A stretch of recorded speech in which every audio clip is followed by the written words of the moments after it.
voyez devant vous, il est très manœuvrant. Il était donc possible de l'utiliser à ras du sol à très grande vitesse pour attaquer avec la plus grande précision des cibles très difficiles à atteindre avec des bombardiers normaux.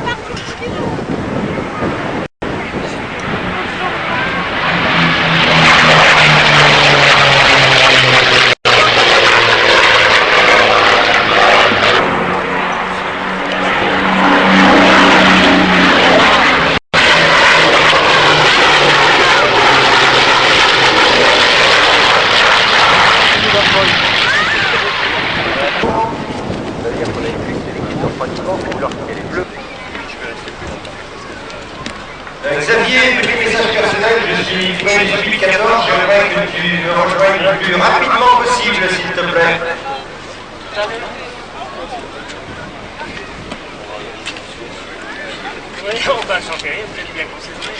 Puis les photos, si vous voulez, on les fera, bon, vous avez fait pendant qu'il parle, et puis on pourra faire la même photo que vous aviez là dans la première édition du Grand Cirque. Hein, Jacques Rémlinger, sous l'hélice du... Oula, j'ai la radio qui me crie dans les oreilles, petit écouteur. Voilà, alors, pour ceux qui ont lu le Grand Cirque, enfin les autres, ils vont imaginer, ceux qui ont lu le Grand Cirque, au début du Grand Cirque, tenez monsieur, vous l'avez, là on va essayer de retrouver la phrase, retrouver la page. Au début du Grand Cirque, Pierre Klosterman parle de deux jeunes gens qui sont dans un train, qui sont en Grande-Bretagne, qui ont fait leur cours de conversion, et puis à un moment, ils regardent par la fenêtre. Je l'ai lu plusieurs fois, mais... Il faudrait le retrouver, je ne sais pas à quel endroit, si c'est tout à fait au début ou pas. Et... voilà, regardez, là j'ai trouvé la phrase. Hein. Voilà, ils sont tous les deux dans un train. Hein. Il y a Pierre Klosterman qui est un jeune pilote français, et puis il a des camarades à côté de lui, il dit, alors ils sont dans le train. Dans quelques heures peut-être nous piloterons un Spitfire, franchissant ainsi le dernier échelon qui nous sépare de la grande arène. Quelques minutes encore et nous arrivons à Rednal 61 OTU. OTU, ça veut dire Operational Training Unit. Voilà, c'est une unité en fait de conversion où des pilotes qui ont appris à piloter et qui commencent déjà à bien savoir piloter et qui vont devenir des pilotes de combat, eh bien deviennent franchement des pilotes de combat dans ces unités, les OTU. Donc quelques minutes encore et nous arrivons à Rednal 61 OTU pour un cours de conversion sur Spitfire avant de partir en escadrille. Soudain, Jacques colle son visage à la vitre. Regarde Pierre, voilà nos Spitfire. Eh bien Jacques, vous l'avez devant vous, c'est Jacques Rémlinger. Pardon? À l'époque, c'était même pas un A, on n'avait encore pas... Mais c'est un Spit 1. Oui, à cette époque. On a fini sur des 16. Mais c'était un A à l'époque. Alors vous avez entendu Jacques Rémlinger parler avec un drôle d'accent pour un Français, surtout fils d'Alsacien. Eh bien, on va se reporter à l'époque où il avait 18 ans, c'est en 1940, en Angleterre. Donc la famille de Jacques est alsacienne, elle a émigré en Grande-Bretagne, et lui, bien que français, a fait toutes ses études en Grande-Bretagne. Il ne parle plus vraiment le français, il a un petit peu oublié sa langue maternelle, mais il décide de rejoindre les forces françaises libres, et il pense que pour lui l'infanterie c'est pas vraiment, son papa lui en a trop parlé, son papa avait fait Verdun, alors il a dit oulala, la boue des tranchées c'est pas pour moi, mais le confort des bateaux après tout pourquoi pas. Donc il se dirige d'un pas allègre vers le bureau des forces navales françaises libres à Londres, et là Jacques Batticotti. Oui, eh bien là j'arrive, j'avais 18 ans, et puis... Sous l'avion comme ça tout le monde le verra. Bon, pardon. Ah, très bien. J'arrive au quartier général, et puis il n'y a personne. Absolument personne. Tous les messieurs étaient en permission, en vacances, et moi je me suis dit, c'est bizarre tout ça, je viens pour sauver la France, et ils sont tous en permission. Alors, en fin de compte, c'était l'Assomption, et donc c'était une fête pour les Français, même qu'on était en pleine guerre. Alors, je retourne chez moi, assez déçu, et je me suis dit, après tout, c'est peut-être pas si mal que ça. La marine, je serais peut-être malade, en train de prendre mon dîner du réveillon, et peut-être c'est l'aviation qu'il me faut. Et alors, le lendemain, je reviens pour joindre l'aviation. Il faut dire qu'à l'époque, j'étais assez paisible de caractère. Je ne suis pas guerrier, et puis mais il fallait joindre De Gaulle pour foutre les Allemands à la porte de la France, c'était nécessaire. Et pour moi, il fallait donc trouver un outil pour faire la guerre. Et donc, je me suis trouvé dans l'aviation, je me suis dit, bien, c'est quand même assez propre, on est confortable, il y a un bon mess pour retourner le soir, il y a des petites wafs qui nous servent le déjeuner, le petit déjeuner, donc pour prendre un bain chaud, et puis c'est la guerre avec des gants.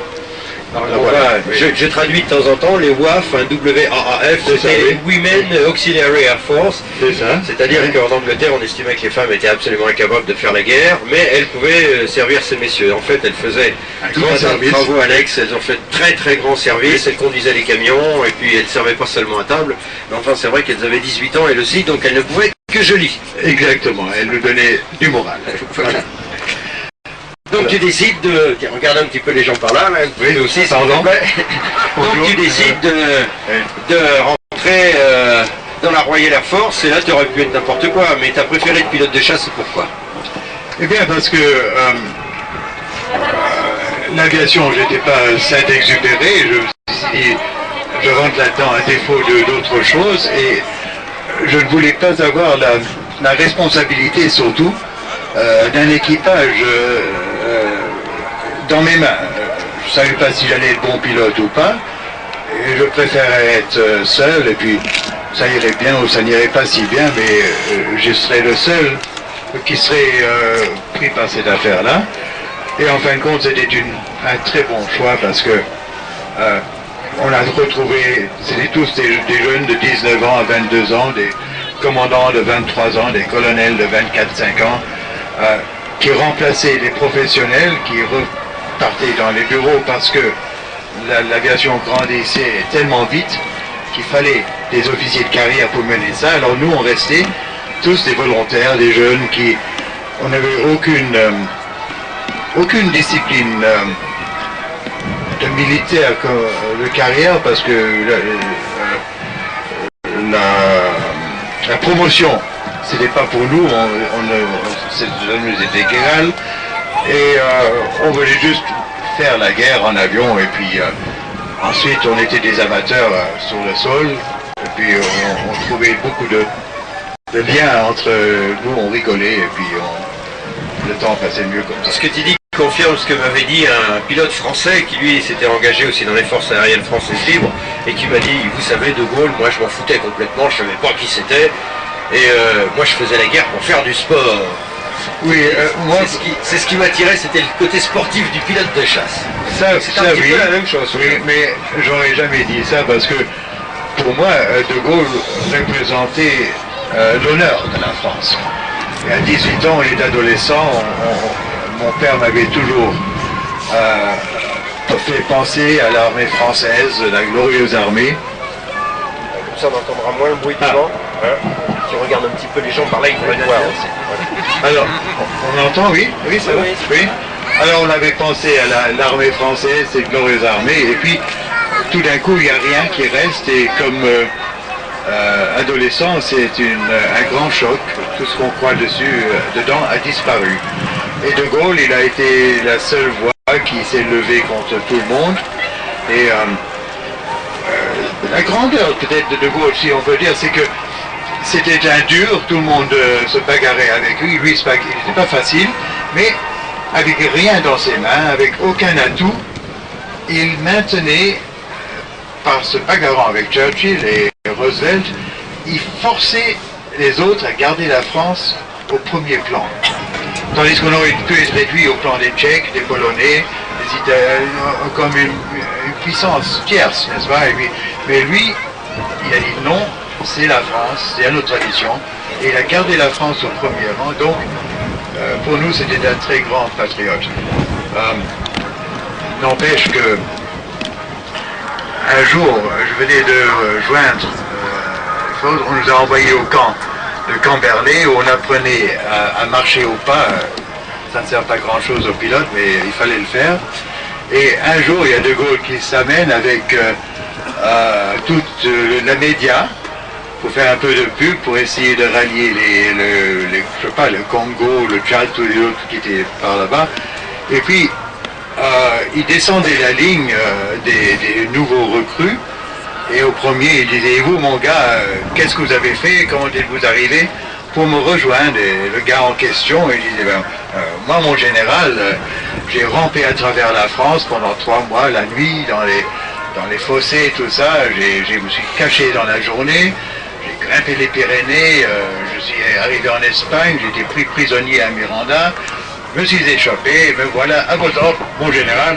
Et mon général lui dit, ah, ça c'est bien. Ça c'est la France. Ça c'est la nouvelle France. On va rebâtir là-dessus.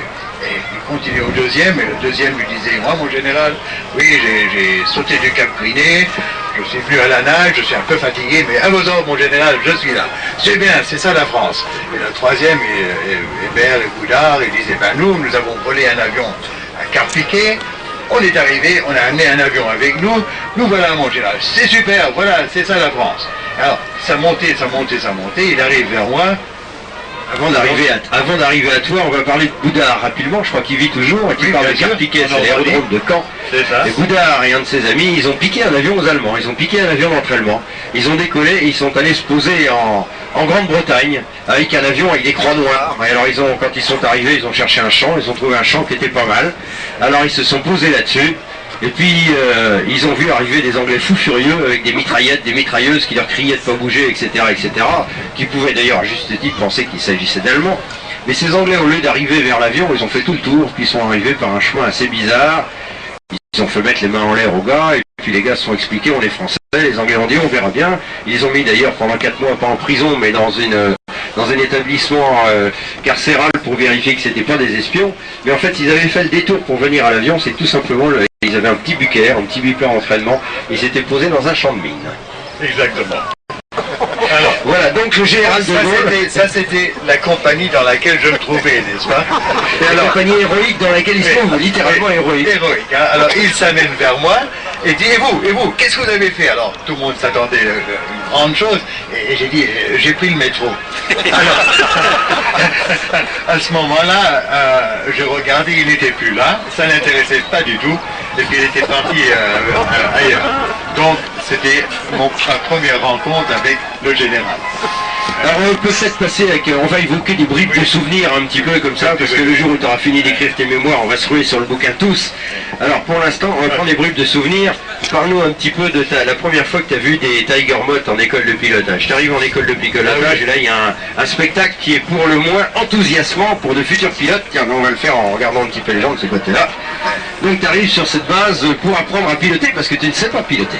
Oui, alors voilà, il faut voir aussi qu'à l'époque, pas comme aujourd'hui, j'avais juste passé 18 ans, j'avais jamais monté dans un avion, même un avion de ligne, c'était pas comme aujourd'hui, et jaune, montrer à tout le monde de l'échapper parce que c'est un apprenti. Et alors, on regarde les étoiles dans les yeux, imaginons à ce stage-là, et voilà, deux qui décollent du groupe avant nous, les anciens, et puis sur un chemin qui se rapproche. Alors nous on regarde ça et puis on réalise pas que c'est déjà dangereux, et tout d'un coup, clac, ils se rentrent tous les deux dedans, à peut-être 2 mètres du sol, la hauteur de la forteresse là, et puis un grand méli-mélo de toile jaune, les 2 pilotes disparaissent, nous on se regarde, on était 18, on se regarde, on dit, oh, peut-être on aurait dû choisir la marine, c'est peut-être pas pour nous ici, ça a l'air peut-être assez compliqué, et on dit, tiens, ils sont tous morts là-dedans, il n'y avait pas de mouvement, et tout d'un coup, on voit la toile qui commence à bouger, une tête qui paraît avec la toile tout autour, comme si la femme lui avait cassé un tableau sur la tête, et puis une autre forme qui se lève, qui secoue de la toile, et puis il se met à se taper dedans tous les deux avec des poings, parce qu'ils étaient furieux que l'autre avait fait une erreur et il s'était cassé la figure et presque fait des blessures. Alors ça c'était notre premier chose, et puis ça nous a pris quelques whisky ce soir-là pour décider que ça devait continuer le lendemain. C'est ça, hein, oui. On va continuer un petit peu donc la progression. Il faut préciser une chose, c'est que tu jouais au rugby dans la Royal Air Force. Qu'est-ce que tu jouais, quelle position? Ailier 3/4. T'étais 3/4. Bon, jouer au rugby, c'est important pour les. C'est d'ailleurs toujours important dans les universités américaines, par exemple, les sportifs, parce que c'est bien pour la promotion de l'université en question.